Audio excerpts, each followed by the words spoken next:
What's up, YouTube? Timu's here. Now, here is my opening sashimi summit where I talk about the films and shows that will premiere this week, whether it be theaters, streaming, etc. Alright. Now, not really much big stuff coming out, but one of the films that is opening wide is Minnie's Raspberry, which does come out tomorrow. Now, I've actually been interested in this, especially ever since the trailer hit back in I kid you not. The trailer for this thing was literally first premiere back in 2019, and of course it kept getting delay after time. So I'm glad this thing is finally getting released. I have enjoyed the Despicable Me franchise. I think they are really fun, entertaining, and the minute have been some really fun characters. So I'm looking forward to see where they're gonna take this one. Got an interesting voice cast. I mean, come on, you got literally got Taraji P Henson, John Claude Van Damme, and Dolph Lundgren on this. Okay, cool there. I'm definitely look I'm definitely looking forward to check out where they're gonna take this new one. Hopefully it'll be as good. And we of course do got part four of this book me coming out in 2 more years. So yeah, we're gonna be getting more Despicable Me stuff in the future, whether you like it or not, people. So yeah. Alright. Also out, we got the new period piece film Mr. Malcolm's List, which stars Freya Pinto, Sophie Derusu, Oliver Jackson Cohen, and Ashley Park, as well as Theo James. It's about a young woman in the 1800s England helps her friend to get revenge on a suitor who rejected her for failing to requirement on his list of qualifications for a bride. Now, this definitely does look like an interesting period piece film. I mean, thanks to like stuff like Bridgerton, these period piece films, period piece in general has been pretty popular nowadays. So hopefully this will be something decent too. I mean, this is not the only period piece movie coming. Of course, there is that Dakota Johnson film Persuasion, which is actually premiering on Netflix in 2 more weeks, but it will be premiering in some theaters this week. So if you're in New York City, it'll be premiering at the Paris Cinema. So give that one to go. All right. Also out on Hulu, we got The Princess, which this actually sounded like a little bit of a dumb concept, but then the trailer dropped and I really fell in love with this thing. Now this stars Joey King, who plays this strong-willed princess who refuses to wed a cruel sociopath to whom she is betrothed. She is kidnapped and locked in this remote tower of her father's castle, with her scorned vindictive suitor instead on taking her father's throne. The princess must protect her family and her kingdom. This literally just looks like I guess you could say it's like a Rapunzel meets John Wick. That's what you get with this. It is, of course, from the same rise as John Wick. I mean, this is not your average princess film here. It looks intriguing, though. I mean, I guess you could say technically now this is a new Disney princess because if you really look at it, Hulu is a little bit the parent company of Disney, and this is technically going to Disney Plus, but only and if you're in some foreign countries, on that Star thing. So technically this is a new Disney princess if you look at it, but it does look fun, looks violent, entertaining, a very different film in the princess genre. So I think this could be a treat to check out. All right. Also, we got a movie called Beauty, which I actually just saw which I actually just had a chance to check out in theirs.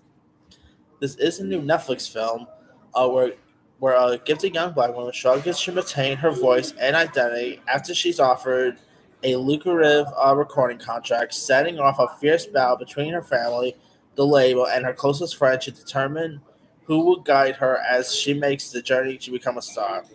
Now, this has an interesting cast. You got the likes of J. Esposito, Niecy Nash, Sharon Stone's in this.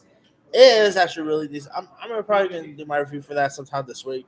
But I did quite like it. I thought had some decent music choices here. Really brought you back to the iconic 80s music scenes. Really decent flick here. All right. Also out, we got a movie. We've got a documentary called Hallelujah, a Leonard Cohen journey which is actually a documentary about Leonard Cohen. Of course, the singer songwriter behind the song Hallelujah. Now that is obviously a classic there. So this looks like an interesting documentary here. Curious to see how this one shapes up. All right. Also, we got a movie called The Forgiven, which stars Jessica Chastain and Ray Fiennes. It's while driving to a party on a grand villa. A wealthy couple on the verge of a divorce accidentally hit and killed a young Murakami man who was selling fossils on the roadside. Now, this is directed by the God director John Michael McDonough. Got some other trained cast members like Abby Lee. You got Hale Landry Jones in this. It looks really intriguing. I love both Chastain and Fiennes, two of the best actors there is. Chastain, of course, has an Oscar now. Ray Fiennes should have an Oscar soon, I think, but could be really intriguing. Check out. All right, we also got a movie called Hot Seat, which stars Mel Gibson, Kevin Dillon, Shandari, and Mr. Britney Spears himself, Sam Asghari. Here's what the film's about.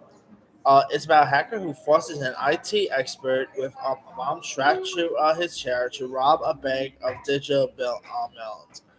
Now, this actually looks pretty terrible. I mean, I love Mel Gibson, but sadly, some of his stuff could be a little questionable here. This looks like those like home to video based films. I mean, yeah, I'm not one of that really interested in this one.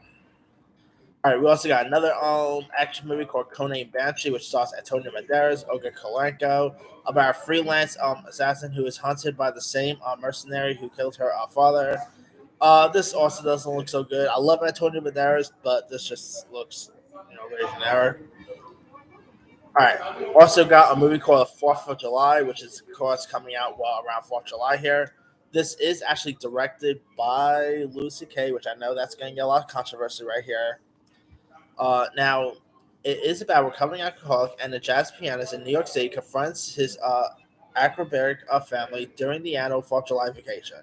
Now, I know that this actually is just directed by Lucy Kay and not starred, which I could kind of see why they're going that route because Lucy Kay is a little controversial now, so a little surprised that he was able to literally direct the film, but hey, gotta make money, I guess.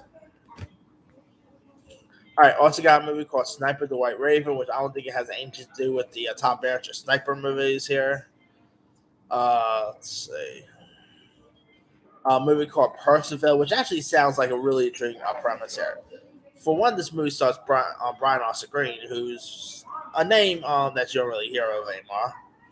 But anyway, here's what this film's about. During the pandemic, yes, the pandemic, a burned out teacher on the verge of a breakdown overhears a student making fun of him in a Zoom class and vows revenge. So he literally just goes after his students because they talk about him over Zoom. I mean, this is an insane concept, but it actually looks intriguing. Brian Austin Green, I mean, of course he is, but mostly been in the news for not really for the whole Megan Fox stuff. But hey, I think this looks intriguing, looks entertaining. So sign me up with this one. All right. Also got some movie called Clara Solo, which I never really heard of. On Hulu, we got speaking of Megan Fox, we got Machine Gun Kelly's Life in Pink, which is a Machine Gun Kelly documentary, which could cool, I guess. I haven't seen that. Uh, Now, a few shows out are actually premiering. One, of course, just premiering. That is the second season of Only Murders in the Building, which of course has the likes of Steve Martin, Martin Short, and Selena Gomez all returning. I think the first season was pretty fun, so look forward to check out. I still haven't seen the second, so I should definitely get on that. All right. There's also Madagascar a little while, season 8. Who knows where we're ever gonna get another Madagascar movie? But hey, at least we got this here. We got Baymax, which I still wish we could get a Big Hero 6 sequel, but hey, we can't get that. At least we got like a spin off of Big Hero 6. We got the Upshaws with Mike Epps and Wanda Sykes, which actually I quite like the first season, so I should definitely give the second one a go. We also, of course, the big stuff. We got the Terminal List, which stars Chris Pratt as James Reese, who returns home after his entire platoon of Navy SEALs is ambushed, only to discover new dark forces working against him and endangering the ones he loved. Now, this, like I said, stars Chris Pratt. You got Katas Wu. It looks intriguing, looks very tense. Definitely intrigued to check this one out because I love Chris Pratt, so hopefully this will be decent. And last but not least is a big one, Stranger Things Season 4 Part 2. Of course, the final two installments of the Stranger Things series. Look forward to see how they're going to end this season. This new season have been really interesting, but of course, like Netflix is finally pretty much doing the whole the whole weekly monthly stuff. So I'm glad they were finally doing that. I'm looking forward like I'm not looking forward to see who's gonna die or not because I heard there is some people who's supposed to die this season, but we'll have to wait. It is premiering on the first, so hopefully we'll see how great this season is.